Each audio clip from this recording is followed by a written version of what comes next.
Bismillahirrahmanirrahim. Assalamualaikum warahmatullahi wabarakatuh.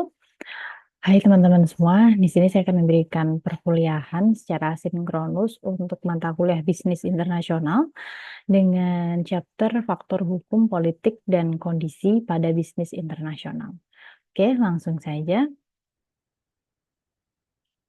Nah, sebelum kita masuk ke faktor yang mempengaruhi pada bisnis internasional, khususnya faktor hukum, politik, dan kondisi, kita perlu mengetahui dulu setidaknya ada dua jenis perusahaan internasional. Yang pertama itu adalah perusahaan multinational company, dan yang kedua itu adalah transnational company. Keduanya ini nampak mirip, tapi sebenarnya berbeda. Kita bahas yang MNC atau multinational company. MNC ini adalah perusahaan yang memiliki operasi di lebih dari satu negara, artinya lintas negara, tapi masih dikelola atau dikendalikan pada negara asalnya. Jadi sifatnya adalah tersentralisasi gitu. Tapi produknya itu menyesuaikan dengan negara tujuan. Sedangkan untuk keputusan-keputusan strategis itu ditentukan di negara asalnya. Jadi perusahaan yang berada di negara asalnya itu memegang peran strategis gitu dalam menentukan berbagai macam kebijakan. Tapi untuk produk-produk yang dijual itu tentunya menyesuaikan dengan selera pasar di negara tujuan. Nah, kemudian yang kedua adalah transnational company atau TNC. Sedangkan TNC ini mirip dengan MNC ya, tapi hanya saja TNC ini dia beroperasi di lebih dari satu negara, akan tetapi kebijakannya bersifat desentralisasi. Jadi desentralisasi ini artinya adalah kebijakan strategis bisa saja dilimpahkan atau diberikan wewenang kepada perusahaan cabang yang ada di negara-negara tujuan gitu. Kalau MNC dia tersentralisasi, kalau TNC itu terdesentralisasi. Jadi perusahaan cabang yang ada di negara tujuan itu diperbolehkan untuk membuat kebijakan strategis. Akan tetapi sama ya, produknya itu menyesuaikan selera pasar yang ada di negara tujuan. Selanjutnya kita masuk ke faktor yang pertama, yaitu faktor hukum. Faktor hukum internasional dalam bisnis itu ada dua. Yang pertama adalah Public International Law. Public International Law ini dia mengatur hubungan antar pemerintahan. Jadi mengatur hubungan antar negara. Seperti itu. Jadi untuk produk-produk yang sifatnya ekspor impor, komoditas ekspor impor, dan itu transaksinya antar negara itu diatur pada Public International Law. Sedangkan untuk Private International Law ini dia mengatur hubungan legal pada transaksi individu ataupun perusahaan. Jadi yang berperan bukan lagi negara ataupun pemerintah, tapi yang berperan itu adalah entitas bisnis masing-masing atau perusahaan. Jadi ketika ada perusahaan bisnis di negara domestik gitu ya, atau di dalam negeri, dia ingin menjalin bisnis gitu ya, menjalin hubungan bisnis dengan perusahaan di negara tujuan atau di luar negeri, itu maka akan diatur pada private international law. Oke ya, jadi public international law itu mengatur hubungan legal antar pemerintahan, sedangkan private international law itu mengatur hubungan legal antar individu maupun perusahaan lintas negara. Kemudian hukum sendiri terdiri dari tiga tipe. Yang pertama adalah common law. Common law ini dikembangkan oleh Inggris, kemudian banyak diterapkan pada negara-negara bekas jajahan Inggris. Kemudian civil law. Yang civil law ini dikembangkan oleh Prancis, tapi banyak diterapkan dan diadopsi oleh beberapa negara di Eropa termasuk Belanda. Nah, Indonesia ini termasuk negara yang menggunakan civil law, karena Indonesia merupakan bekas jajahan dari Inggris. Bekas jajahan dari Belanda. Maka Indonesia menganut civil law. Sedangkan Malaysia itu bekas jajahan Inggris, otomatis Malaysia ini akan menerapkan hukum common law. Nah, kemudian yang ketiga ada religion law. Religion law ini dia menyandarkan pada kitab suci atau aturan agama. Contoh yang paling mudah adalah Arab Saudi. Arab Saudi menitik beratkan tata aturan hukum itu pada agama. atau pada kitab suci. Kemudian juga negara Vatikan, Vatikan itu juga menitik beratkan sistem hukumnya pada kitab suci. Nah, peran hukum dalam bisnis internasional setidaknya ada 4. Yang pertama adalah mengatur angkatan kerja. Jadi mengatur angkatan kerja ini meliputi perekrutan, kemudian kompensasi, hubungan antar tenaga kerja, menentukan apakah itu tenaga kerja kontrak, outsource, ataupun tenaga kerja tetap, begitu. Jadi pada hukum dalam bisnis internasional itu diatur. Yang kedua adalah mengatur pendanaan operasional bisnis, itu meliputi sekuritas, kemudian perbankan, ya, jasa keuangan yang digunakan oleh bisnis itu apa saja, itu diatur dalam hukum. Kemudian yang ketiga adalah memasarkan produk atau layanan. Nah, ini meliputi periklanan, distribusi, dan juga tentang perlindungan konsumen. Yang paling sering kita dengar pasti perlindungan konsumen, ya. Jaminan halal dan haram bagi konsumen muslim itu juga diatur dalam proses pemasaran produk ataupun layanan. Kemudian yang keempat itu adalah pengembangan dan penggunaan hak intelektual. Ini meliputi seperti hak paten, kemudian merek dagang, itu diatur dalam hukum di bisnis internasional. Nah, kemudian ada 4 metode penyelesaian sengketa bisnis. Yang pertama itu adalah litigasi. Litigasi itu berarti penyelesaian sengketa bisnis melalui pengadilan, gitu. Jadi melalui jalur formal. Kemudian yang kedua itu adalah arbitrase. Kalau arbitrase ini dibantu oleh pihak ketiga, ya, oleh pihak ketiga. Jadi tanpa pengadilan. Nah, pihak ketiga ini dia memiliki andil untuk menentukan gitu atau memutuskan kesimpulan dari sengketa gitu. Jadi pihak ketiga dia punya andil dalam menentukan kesimpulan gitu dalam penyelesaian sengketa bisnis.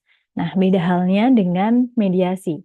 Kalau mediasi pihak ketiga itu hanya memperantarai gitu. Tapi seluruh penyelesaiannya dalam penyelesaian sengketa bisnis itu diserahkan kepada dua pihak yang berseteru gitu, dua pihak yang bersengketa atau berselisih. Jadi mediasi itu pihak ketiga hanya mempertemukan gitu dan memfasilitasi pertemuan. Sedangkan arbitrase pihak ketiga itu punya andil dalam memutuskan suatu sengketa bisnis.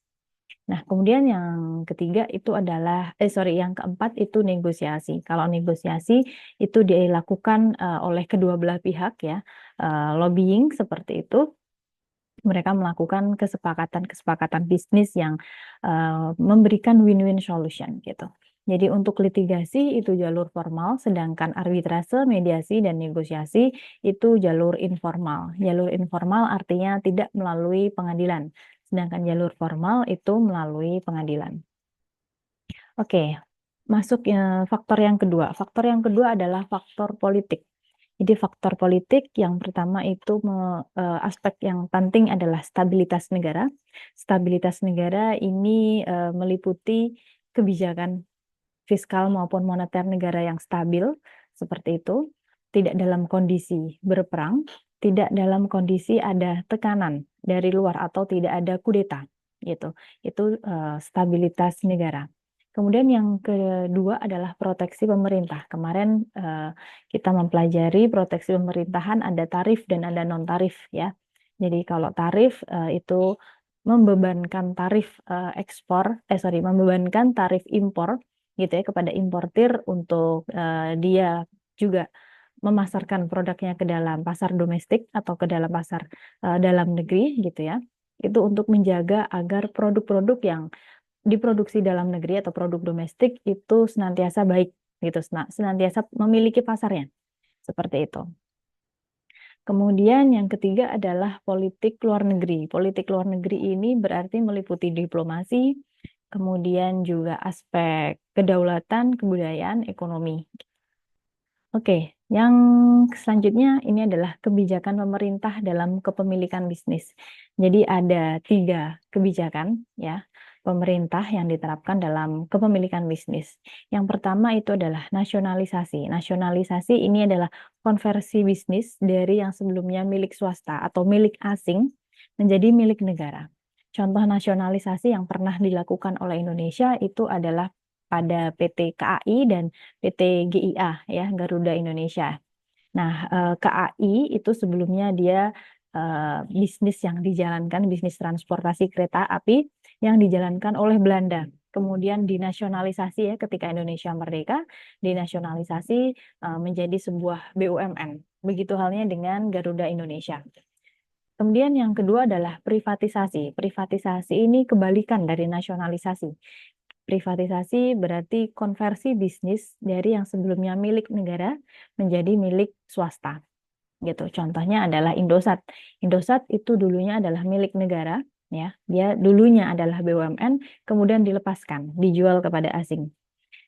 Ataupun bisa juga tidak hanya asing ya, tapi dilepaskan dari pemerintah jadi swasta, itu juga termasuk privatisasi. Kemudian yang ketiga adalah pembatasan kepemilikan. Nah, pembatasan kepemilikan ini berarti membatasi persentase kepemilikan perusahaan. Jadi biasanya pembatasan kepemilikan ini adalah joint venture, gitu ya, gabungan dari dua atau beberapa negara, di mana persentasenya itu ditentukan. Ada satu negara yang dia akan menjadi mayoritas gitu atau dominan. Otomatis pembagian imbal hasilnya pun juga akan lebih tinggi. Maka kepemilikannya ya itu akan menjadi dominan untuk negara dengan modal yang lebih besar. Seperti itu. Kemudian yang ketiga itu ada faktor kondisi, ada basic condition dan advanced condition.